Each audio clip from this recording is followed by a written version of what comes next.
Esta es la palabra de Dios. Salmo 19, versículos 7 al 9. La ley del Señor es perfecta, infunde nuevo aliento.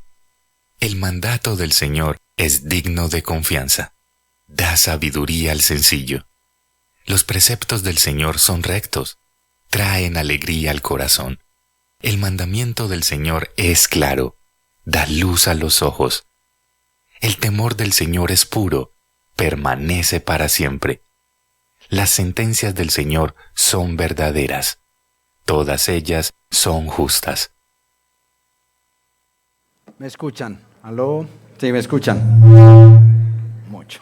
Me escuchan mucho, ¿cierto? Ahí, a ver. 1, 2, 3. Creo que ahí sí fue. Buenos días, ¿cómo están? Bien. Me alegra ver la iglesia llena. Me alegra mucho ver la iglesia llena.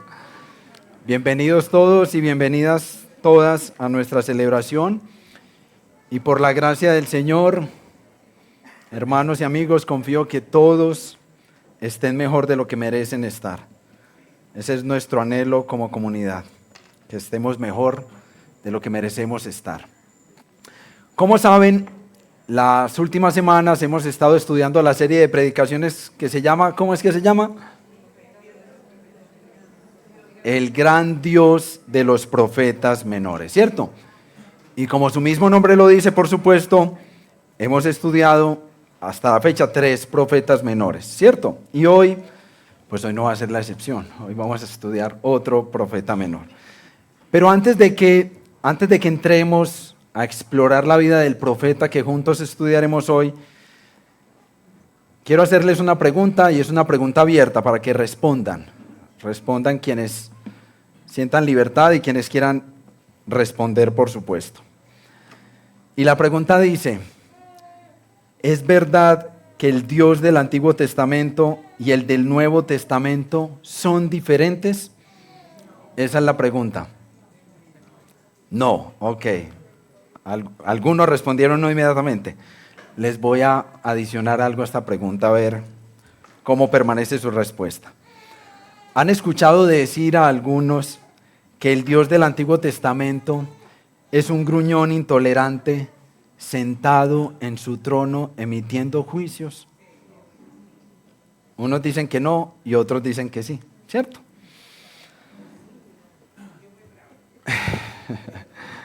Lo que hemos estudiado estas semanas anteriores nos han dicho lo contrario. Pero alguien que me ayude, por favor. Vamos a pensar, hemos estudiado hasta la fecha el profeta Joel, el profeta Jonás y el profeta Amós, ¿cierto? ¿Alguien puede decir cómo Dios mostró su misericordia a través del profeta Jonás, por ejemplo? ¿Cómo mostró misericordia? ¿Alguien da más? Efectivamente, cuando uno piensa en Jonás, lo primero que se le viene a la cabeza es un gran pez, una ballena o algo así, un pez grande que se lo tragó. Pero miren, Dios mostró su misericordia al contener su ira contra la nación de Nínive.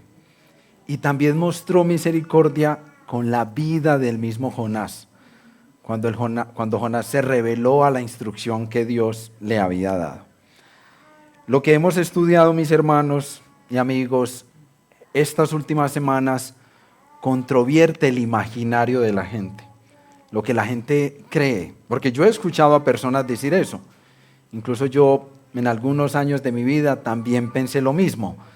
Cuando veía al Dios del Antiguo Testamento tan enojado, que emitía juicio de manera tan severa, y cuando veía a Jesús y su amor, yo decía, aquí hay algo que no me cuadra, ¿cierto?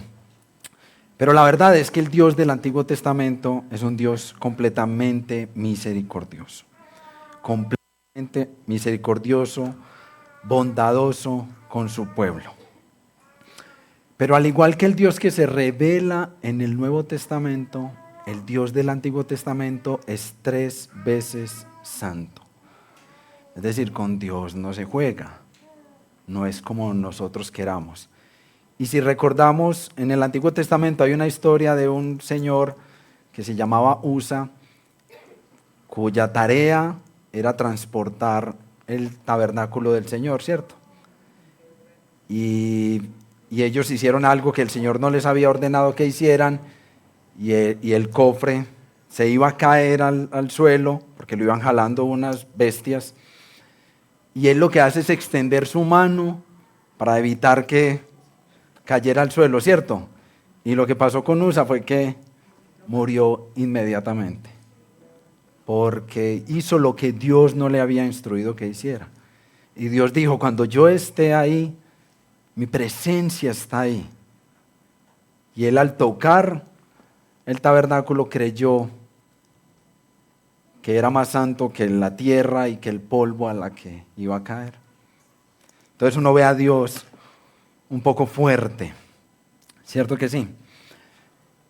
Por eso es importante pensar en que Dios es 3 veces santo. Con Él no es jugando, no es charlando. Y habiendo dejado este comentario final y la pregunta que les hice, porque quiero que la piensen mientras vamos estudiando juntos el profeta que estudiaremos esta mañana, entremos en materia. Hace 2 semanas nuestro pastor Eduardo nos recordó la analogía que utilizó el profeta Natán para hacer volver al rey David de su pecado. ¿Se acuerdan? ¿Sí recuerdan? Y si no recuerdan lo que Eduardo nos dijo, más o menos algunos tenemos idea de qué fue lo que ocurrió. Alguien que nos ayude, por favor. ¿Cuál fue la analogía que el profeta Natán utilizó para hacer volver a David de su pecado? ¿Recuerdan? Ánimo. Yo sé que muchos lo saben.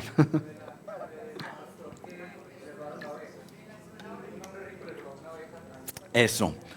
Un hombre del pueblo que era muy rico y que tenía muchos corderitos y de todo, caballos, de todo, le robó a un miembro del pueblo la única corderita que tenía. Una corderita que ese hombre amaba mucho. Y no le bastó con robársela, sino que lo asesinó. Y recuerden que el rey David inmediatamente se indignó. No voy a tolerar eso en mi pueblo, ¿cierto? Y Natán le dijo, amigo mío, ese eres tú. Tú no solo le quitaste tu esposa a Urías, sino que lo asesinaste.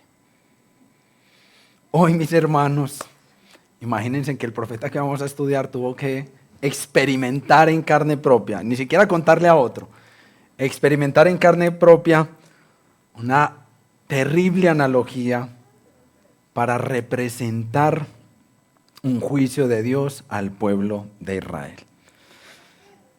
A ver, lo que estudiaremos hoy tiene tanto drama, está rodeado de tanto drama, que no hay película ni serie de televisión que sea capaz de reflejar lo que el profeta tuvo que vivir.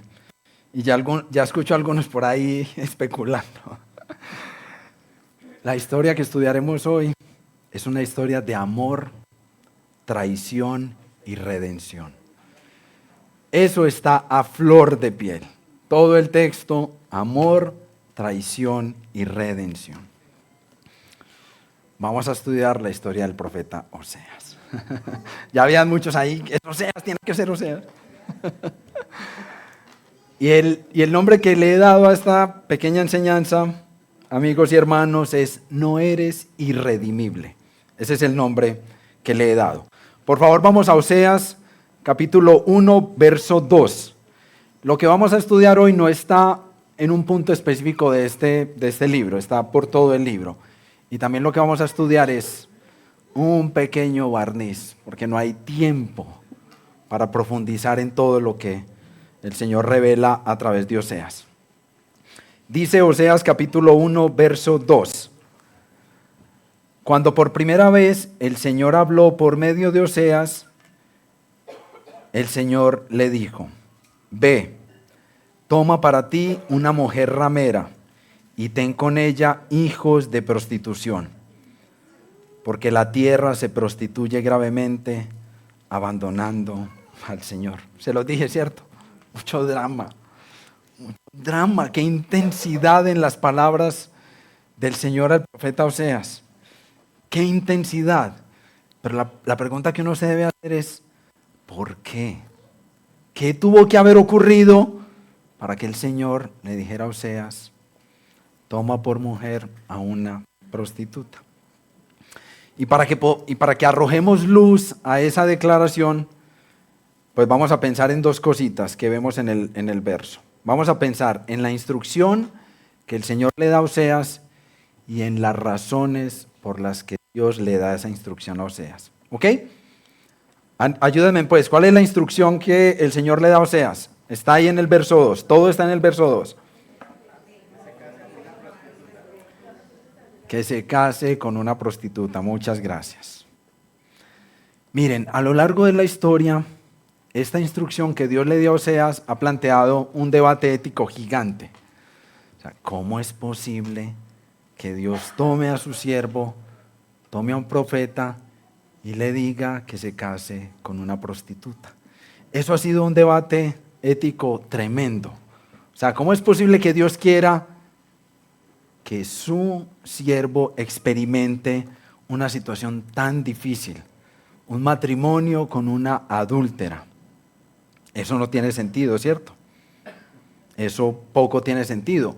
Por eso se ha dicho que lo que está ahí en este verso no es realmente una instrucción de Dios, sino una metáfora, una especie de alegoría, es como un cuento que se quiso inventar Dios con Oseas para representar lo que el Señor le quería decir al pueblo.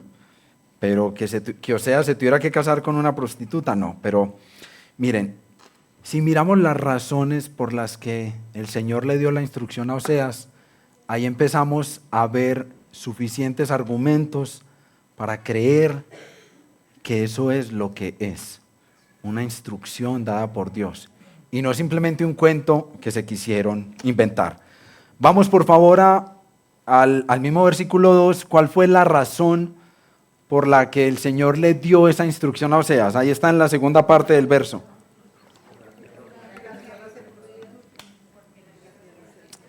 Porque la tierra se prostituye gravemente, abandonando al Señor.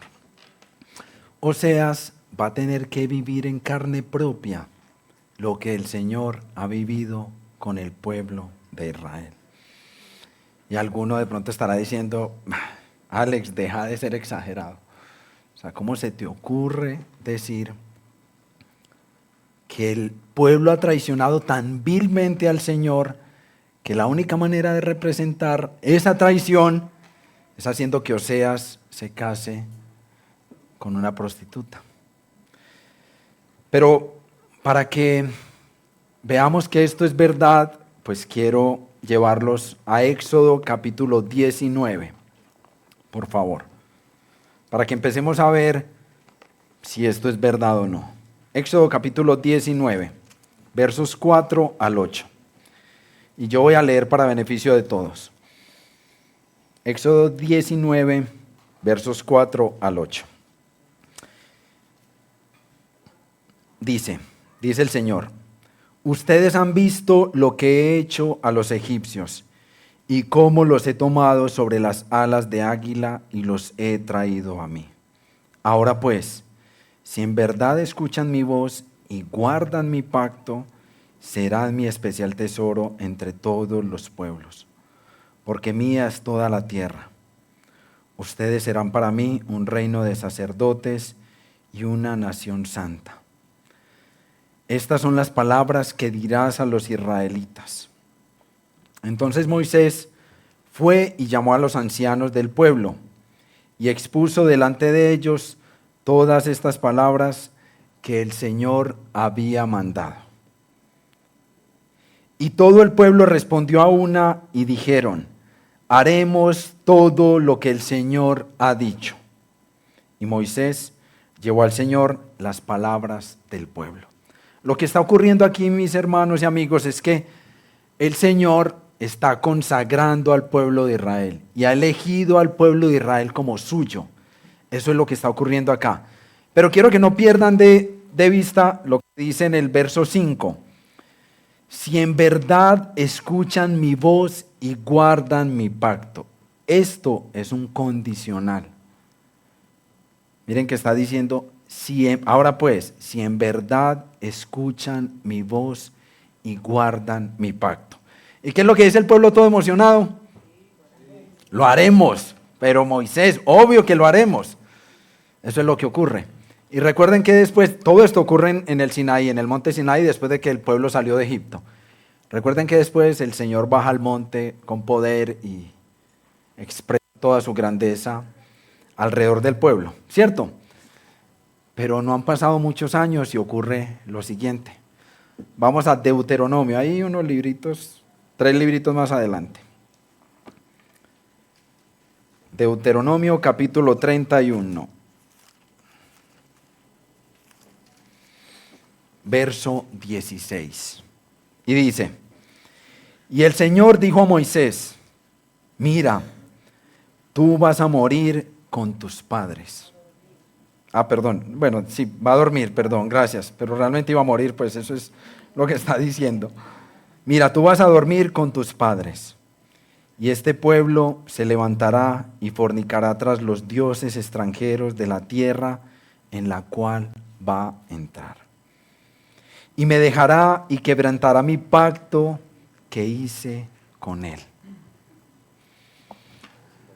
El Señor tenía la absoluta certeza de que el pueblo de Israel, a quien él había elegido, iba a quebrantar su pacto. El pueblo de Israel aún no había entrado a la tierra prometida y el Señor ya sabía que el pueblo se iba a contaminar de los dioses paganos de las naciones que habían en la zona donde el Señor los iba a poner. Y miren, esto es lo impresionante, porque a pesar de que Dios sabía eso, Dios decidió elegir al pueblo de Israel. Eso es lo tremendo de la historia bíblica, de la historia de la redención, que el Señor decidió redimir al pueblo de Israel. Y miren, no es que Dios haya tomado a Israel como suyo, lo haya rescatado y que por ese acto amoroso y misericordioso Israel nunca más pecaría. Y no es que Oseas se haya casado con Gomer, porque Gomer nunca más volvería a la prostitución. Y veremos que volvió. Pero tampoco quiero que entiendan que lo que estoy diciendo es que el rescate de Dios por nosotros es para que nada pase en nuestras vidas. Quiero aclarar el comentario de esa manera. No estoy diciendo que Dios nos rescata para que vivamos como nos provoque vivir. No. Dios nos rescata a pesar de nosotros mismos. Y lo veremos en mayor detalle. Aún sabiendo que lo traicionaría, Dios amó a Israel y lo consagró, lo separó como suyo. Es una historia de amor, traición y redención.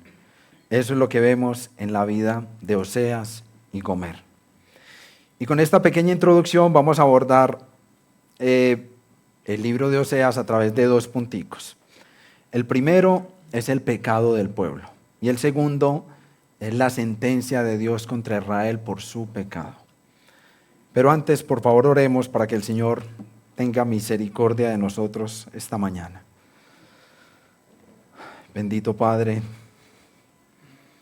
gracias Señor por lo precioso que tú eres, por la bondad, por la compasión que has reflejado a la humanidad, por la compasión que vimos a través del profeta Joel, Señor, porque tus misericordias, Señor, son nuevas cada mañana. Ayúdanos a entender, Señor, tu santidad. Ayúdanos a entender quién eres tú, Señor, y lo que tú no estás dispuesto a negociar con nadie, Señor. Bendice a esta iglesia local y bendice a quienes nos visitan hoy, Señor. Ten misericordia de todos nosotros, por favor. En el nombre de Cristo Jesús. Amén. Perfecto. Dije que 2 punticos, entonces vamos a entrar al primero. El pecado del pueblo. ¿Qué es lo que tiene tan molesto a Dios? ¿Qué es lo que tiene a Dios tan emberracado con el pueblo que ha tomado la decisión de que Oseas se case con Gomer, con una prostituta conocida por todos los israelitas. ¿Qué será lo que lo tiene tan incómodo? ¿Qué lo tiene tan disgustado a él? Y es importante que no pierdan de vista mientras estudiamos que la relación de Oseas y Gomer es el reflejo de la relación de Dios con el pueblo. Para que no pierdan eso de vista, por favor. Y para que empecemos a entender qué tiene tan molesto a Dios, vamos al capítulo 2 de Oseas, verso 5. Dice, y aquí está haciendo referencia a Gomer y a Israel. Pues su madre se prostituyó, la que los concibió se deshonró, porque dijo, iré tras mis amantes que me dan mi pan y mi agua, mi lana y mi lino, mi aceite y mi bebida. Ya podemos empezar a saborear cuál es el problema de Israel, ¿cierto que sí? Han abandonado al Señor. ¿Y cuál es el clamor de Gomer? ¿Qué dice ahí Gomer en ese momento, en ese versículo? ¿Qué dice Gomer? Iré tras mis amantes. En este momento de la historia, ya Oseas y Gomer estaban casados. Y ya Gomer le había dado 3 hijos a Oseas. Entonces no habían pasado ni 15 días, ni 2 años. Para 3 hijos, al menos 3 años tienen que haber pasado, pues. O 9 por 3, 27, 2 años y medio, pues. Digamos que fue muy rápido todo. 2 años y medio. Pero a pesar de eso, el anhelo de Gomer es ir tras sus amantes. Ella se imaginó que yendo en búsqueda de otros, que no era su señor, que no era su esposo, podría encontrar todo lo que deseaba. Podría ser feliz y hallar plenitud. Lo que ella no encontraba en su esposo, lo que Gomer no encontraba en su esposo debido a su maldad, fue a buscarlo en otros. ¿Cierto que sí? Y ella creyó que allá iba a ser feliz, que allá iba a encontrar plenitud. Pero descubriremos que eso es un terrible error. Esa, mis hermanos, es la ceguera de nuestra maldad. Esa es la ceguera de Gomer, la misma ceguera que tenía el rey David, a pesar de que había asesinado a Urías y le había quitado a su esposa. La misma ceguera, nuestra maldad. Y en ellos es muy evidente, ¿cierto que sí? Pero ¿qué hay de ti? Porque esto no es para Oseas y no es para Gomer, ellos están muertos. Y no es para el Israel de esa época, que ya todos igual están muertos. Esto tiene que ver con nosotros. Y te pregunto, ¿aún crees que puedes encontrar plenitud y gozo en eso que persigues tan desesperadamente? ¿Aún crees que puedes encontrar plenitud y gozo? Miren, cuando nosotros, los seres humanos somos de momentos. Todos en algún momento en la vida hemos imaginado que si compro tal cosita, o que si me caso, o que si tengo mi casa, ahí ya voy a ser pleno, ¿cierto? O que si consigo X trabajo, o que si me resulta determinado negocio. Todos los seres humanos son así, y yo lo he vivido de muchas maneras. No tendría tiempo de contarles todas. Pero recuerdo una vez, a mí me encantan las motos, y yo quería una Kawasaki, una Ninja. Y yo veía esa moto, esa verde, chillón, grillo, le decía yo, pasar. Y yo decía, no, yo cuando tenga esa moto, ahí sí, adivinen. El Señor me permitió tenerla y ya no quería esa, ya quería otra. Ese es el corazón humano.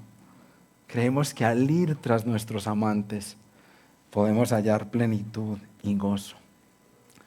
Y la pregunta que también te debes hacer es que, ¿en serio crees que tú conoces mejor la felicidad que Dios? ¿En serio crees que Dios te quiere privar de eso que tú crees que es hermoso? ¿En serio crees que Dios tiene ese plan para tu vida? La respuesta es no, obviamente que no. Pero descubriremos de manera más perfecta eso porque es no. Y miren, si al igual que Gomer huimos de nuestro esposo, huimos de Dios, a alguien más tendremos que huir. Eso se los garantizo.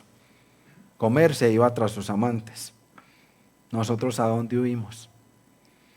Esa es la pregunta esta mañana. Miren, amados hermanos y amigos, la experiencia de Oseas y comer no solo representa la relación del pueblo de Israel con Dios, también representa tu relación con Dios. Y no quiero que salgan corriendo, por favor. Y no quiero que se sientan irrespetados, pero es la verdad. Representa nuestra relación con Dios. Pero para que podamos entender un poquito mejor esa declaración tan dura que acabo de dar, quiero que miremos otro de los pecados del pueblo de Israel. Vamos al capítulo 4, por favor. Capítulo 4, versos 12 y 13.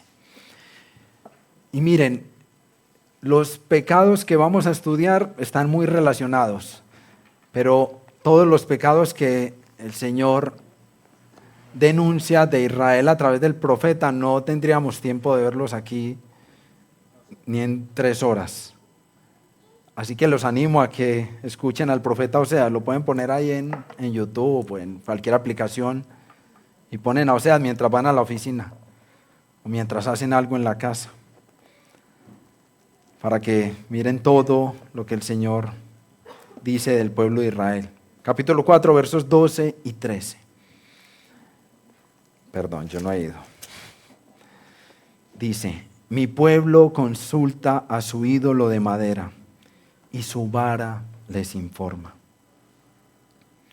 Porque un espíritu de prostitución los ha descarriado y se han prostituido apartándose de su Dios. Ofrecen sacrificios sobre las cumbres de los montes y queman incienso sobre las colinas, debajo de las encinas, los álamos y los terebintos, porque su sombra es agradable. Y quiero que vayan al capítulo 8 o escúchenme nomás, capítulo 8, verso 4, porque esto está directamente relacionado con este pecado que denuncia el Señor y con lo que he estado hablando de Oseas y su abandono al Señor. Perdón, 8:4. Con su plata y su oro se han hecho ídolos para su propia destrucción. Y ya veremos eso que tiene que ver con Israel y qué tiene que ver con nosotros. Les decía que si abandonamos al Señor es porque vamos a alguien más. Miren, los seres humanos fuimos creados por naturaleza para ser adoradores. Y si no adoramos al único Rey del cielo y de la tierra, a alguien más vas a adorar. Eso se los garantizo porque mi experiencia ha sido esa. Yo me he ido tras otros amantes. Yo me he ido tras ídolos y he abandonado a mi Señor. Este pecado terrible de la idolatría que denuncia el Señor de su pueblo es la traición a su esposa. El pueblo de Israel se ha entregado a Baal. Por eso dice que van y ofrecen incienso a los montes. Se ha entregado a Baal. Ha reemplazado al único Dios vivo, al que los trató con compasión y misericordia, al que los sacó de la tierra de Egipto. Lo han traicionado. A pesar de que Él extendió gracia, misericordia y compasión. Y lo han reemplazado por imágenes creadas por humanos.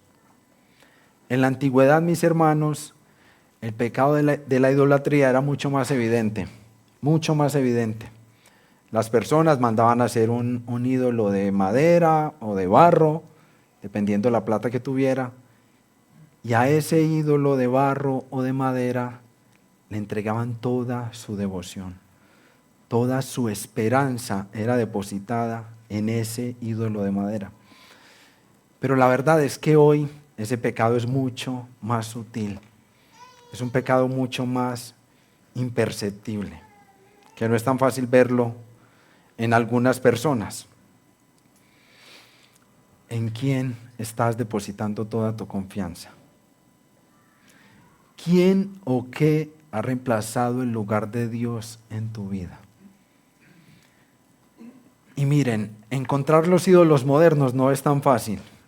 No es tan fácil porque es como natural. Eso es parte de nuestra sociedad posmoderna. Eso es muy natural. Pero pensemos en algo bueno.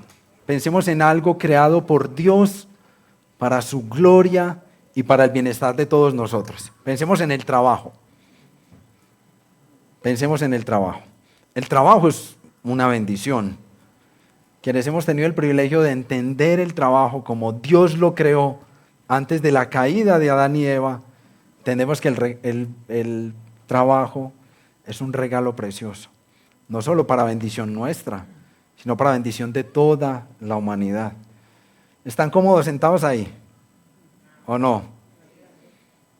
Eso, donde están sentados, tuvo años de investigación. Solo pónganse a pensar en la espuma en la que están sentados. Ni siquiera hablemos de la tela. En la espuma.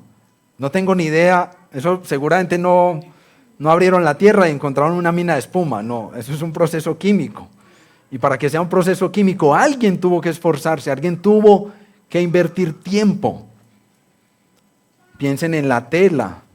O sea, no es que se cogió el algodón y listo, hagamos tela de algodón con poliéster que calienta mucho. No, eso no es así. Pero como algo bueno, como eso tan hermoso como el trabajo puede convertirse en tu ídolo. Cuando toda tu esperanza, cuando tu confianza en la vida, cuando tu confianza de bienestar, cuando la esperanza del bienestar de quienes tú amas está depositado en él. Así el trabajo se convierte en un ídolo. Y para mí el trabajo fue un ídolo. Yo recuerdo que decía hace muchos años, gracias al Señor por eso, cuando trabajaba en una muy grande compañía en Colombia, yo en esa época decía, yo prefiero poder que plata. Yo estaba embriagado de poder. Yo amaba tener poder en la compañía, amaba tener poder. Y eso para mí era mi ídolo.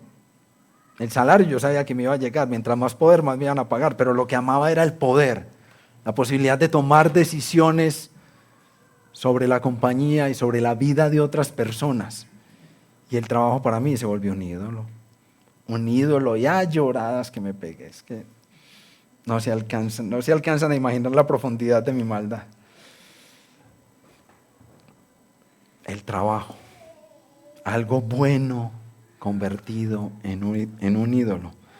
Pero posiblemente para algunos el trabajo hasta ni les gusta. Es posible que algunos digan, no, el trabajo, ¿no? ¿Cómo va a ser el trabajo un ídolo para mí? Pero ¿qué hay en tu vida que ha ocupado el lugar de Dios? ¿Existe algún ídolo en tu vida? Esa es la pregunta pesada que nos debemos hacer. ¿Hemos reemplazado el lugar de Dios con algo? Es que yo creo que mis hijas son lo más hermoso en mi vida, y lo son. Para mí lo son, pero no son mis ídolos. O sea, yo las amo y por ellas estoy dispuesto a entregar mi vida sin dudarlo. Pero no las amo más que a mi Señor. Y no significa que no tengo ídolos. Eso no significa que no tengo ídolos. Pero debemos luchar. El abandono y la idolatría son tremendos pecados. Y cuando uno está enredado con un ídolo como el trabajo, o como el dinero, o el poder, o su esposa, o su esposo, o sus hijos, o sus padres, a uno se le empieza a notar. Eso es más evidente. A mí se me notaba. Mi esposa lo veía, mi hermano, mis padres lo veían. Eso se nota, mis amigos íntimos lo veían. Pero hay pecados mucho más sutiles. Y vamos ahí al mismo capítulo 2, verso 8, por favor. Dice, está hablando de Gomer y está hablando de Israel. Pues ella no sabía que era yo el que le daba el trigo, el vino nuevo y el aceite, y le prodigaba la plata y el oro que ellos usaban para Baal. El menosprecio. Es el otro pecado que el Señor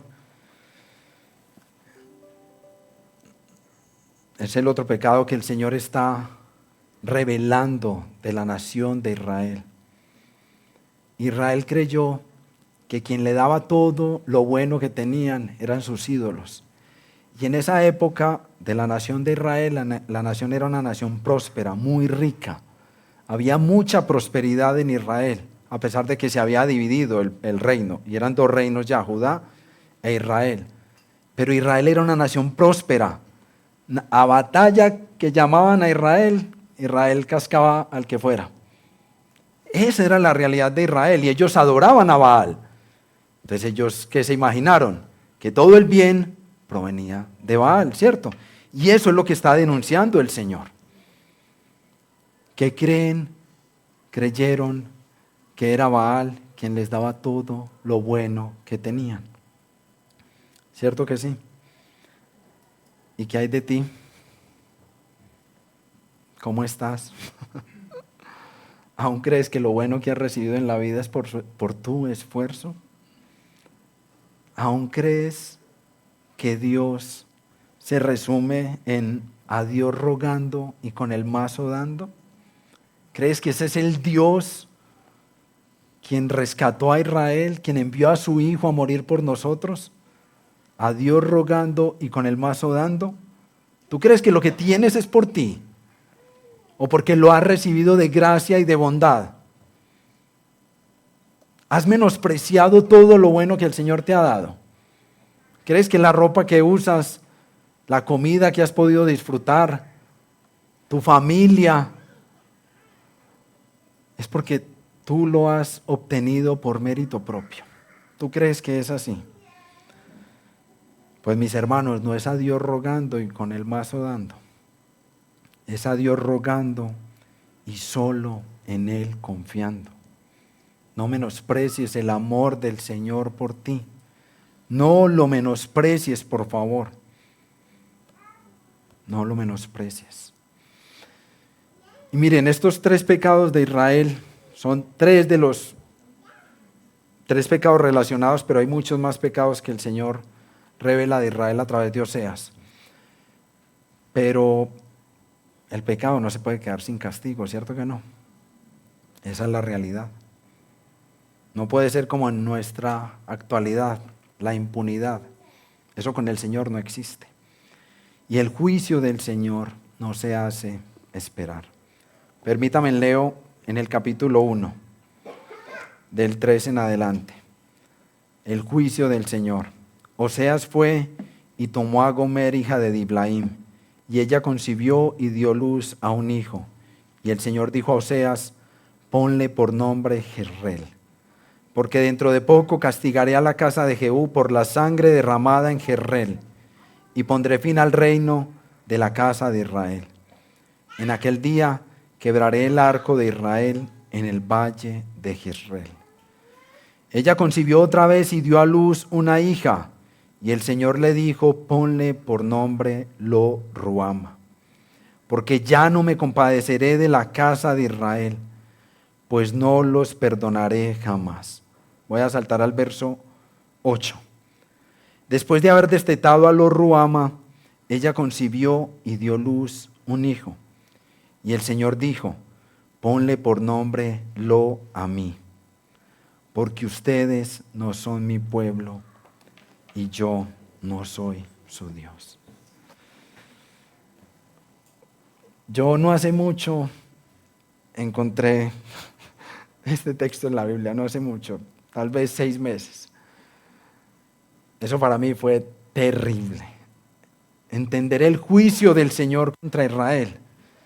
Entender que el Señor diría que ya no serían más su pueblo, o había sentenciado que ya no serían más su pueblo, que ya no tendría compasión ni misericordia de ellos, y que esparciría a la nación de Israel. Para mí fue un shock, literal, y por eso tuve que estudiar todo el profeta Oseas, y providencialmente me pidieron que predicara a Oseas. Miren, los nombres de los hijos de Oseas y Gomer tienen un significado.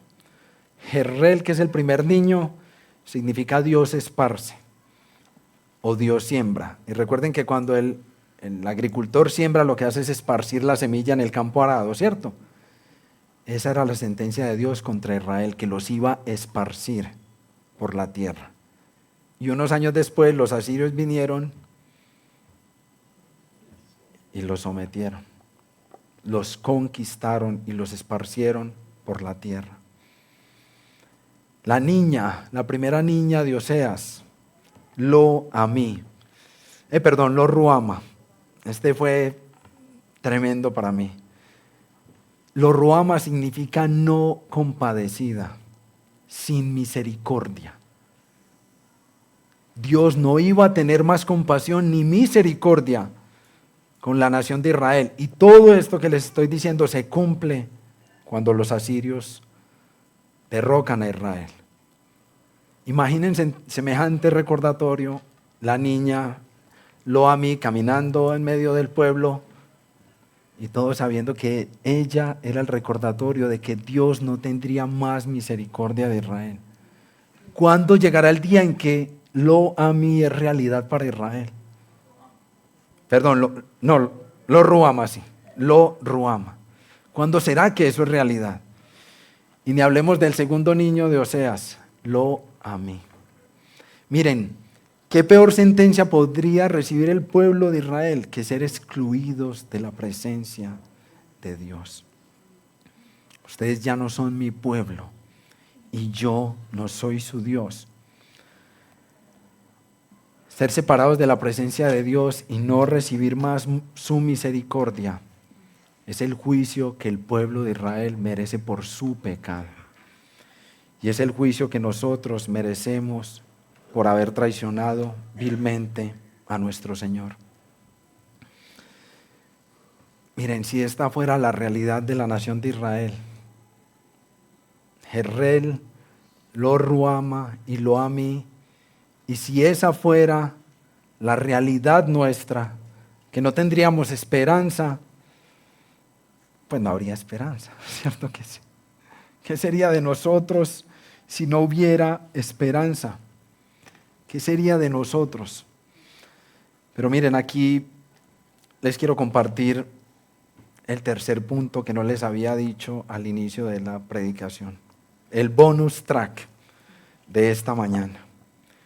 Y lo he llamado: por mi pacto no eres irredimible. Y miren lo que le dice el Señor a Oseas, capítulo 3, verso 1 y 2.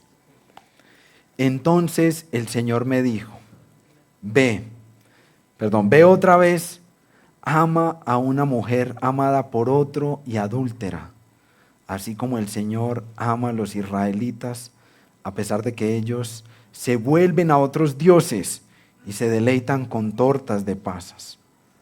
La compré pues para mí por 15 siclos, 171 gramos de plata, y 1 homer y medio, 330 litros de cebada.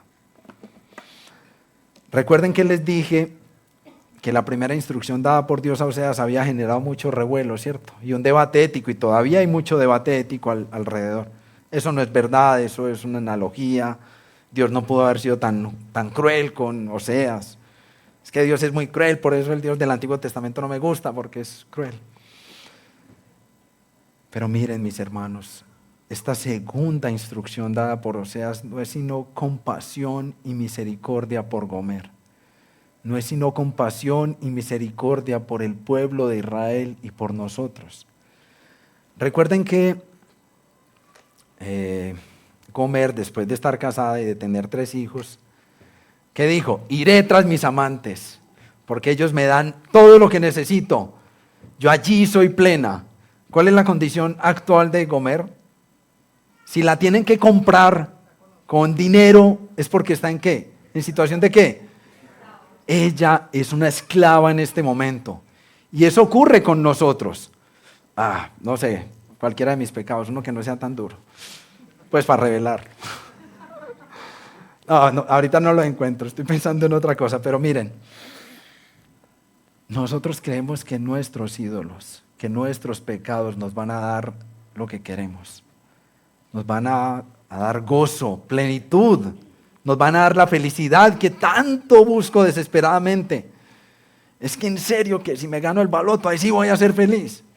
Se lo gana y se encarta, no sabe qué hacer con tanta plata. Literalmente, esa es la necedad del corazón humano. Y recuerden que el Señor le dijo a Oseas que con la plata y el oro que se hacen, ídolos para su propia destrucción. Cuando tú abandonas al Señor y sales tras tu ídolo creyendo que encontrarás el bien, solo encontrarás el mal.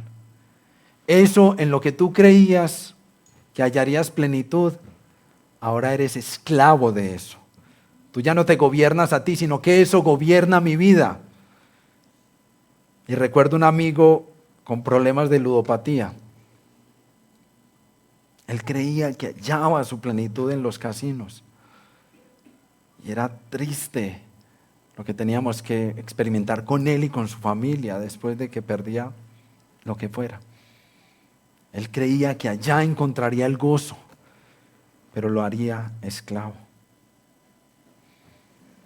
Ahora Oseas debe pagar un precio por la libertad de su esposa que se fue con otros. Pero si tú estás desesperado esta mañana, si tú piensas en ti y ves tu maldad, o ves que estás sometido a X o Y esclavitud y crees que por ti no hay nada que hacer, déjame decirte que no eres irredimible. Hay esperanza para ti. Hay esperanza para mi maldad, hay esperanza. Y si hay esperanza para mí, ¿por qué no va a haber esperanza para ustedes? Es que ustedes no me conocen en serio. Ustedes me conocían, dirían, sí, claro, obvio. Si hay esperanza para Alex, hay esperanza para mí. Hay esperanza para nosotros. ¿Y cuál es esa esperanza? ¿Cuál será la esperanza que nosotros tenemos? Hacer lo mejor. No, yo este mes no voy al casino. No, este mes no, pues el otro no, pues. No es hacer lo mejor. Es correr a quien estuvo dispuesto a pagar un precio por ti. La misericordia de Dios por nosotros es incalculable. Miren, el rey David fue un rey muy bueno, pero también fue un rey pesadito, bastante pecador. Y una vez el profeta Gad vino y le dijo: el Señor me ha dicho que te presente 3 opciones de castigo.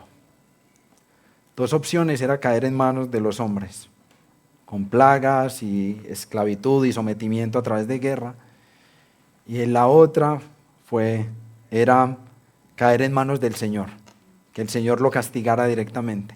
Yo recuerdo la primera vez que alguien dijo eso, yo dije, uy no, yo elijo a los hombres, sin escuchar lo que David dijo. Yo, uy no, qué miedo caer en manos del Señor, pensé yo. Pero miren lo que dice David. David respondió a Gad: estoy muy angustiado. Te ruego que nos dejes caer en manos del Señor, porque grandes son sus misericordias. Pero no caiga yo en manos del hombre. Y no significa que el juicio de Dios no se ejecuta. El juicio de Dios se ejecutó y 70,000 hombres cayeron, murieron 70,000 hombres del pueblo de Israel.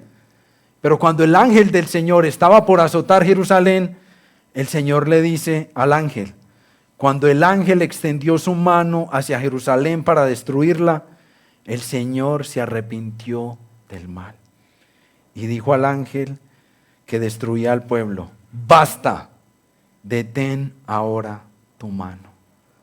¿Vas a correr a quien te va a esclavizar más? ¿Vas a seguir corriendo a eso? ¿O vas a correr al Dios que es misericordioso y compasivo por ti? ¿A quién vas a correr? Hay esperanza para nosotros. Tenemos un Dios bondadoso y misericordioso. Miren, la historia de Oseas y Gomer es un drama, como les dije al principio. El amor, la traición y la redención, eso borbollan en todo el libro. Y hay un libro para quienes les guste que se llama Amor Redentor. Yo no lo he leído, pero me di cuenta haciendo este estudio y contándole a mi esposa sobre la predicación. Mi esposa me dijo, ay, esa es la historia de Amor Redentor. Cuando ella descubrió ese libro, fue muy bueno para ella, muy maluco para mí, porque ella leía hasta las 2 de la mañana. Y yo me acostaba solo, y yo me despertaba asustado. ¿Dónde está Daniela? Cuando iba a la sala, allá, absorbida del libro. Y conozco la historia de muchas mujeres que han leído ese libro así. Las absorbe la historia de Amor Redentor, que es la historia de Oseas y Gomer realmente, escrita por una hermosa mujer. Pero miren, para nosotros hay posibilidades de redención. Y miren lo que nos dice el Señor a todos los que estamos desesperanzados y que creemos que con nosotros ya no hay nada que se pueda hacer. Capítulo 2, verso 14 al 20. Y dice el Señor para ti hoy, atesora esto por favor. Y no se sientan ofendidos. Para ti, Gomer, atesora esto por favor.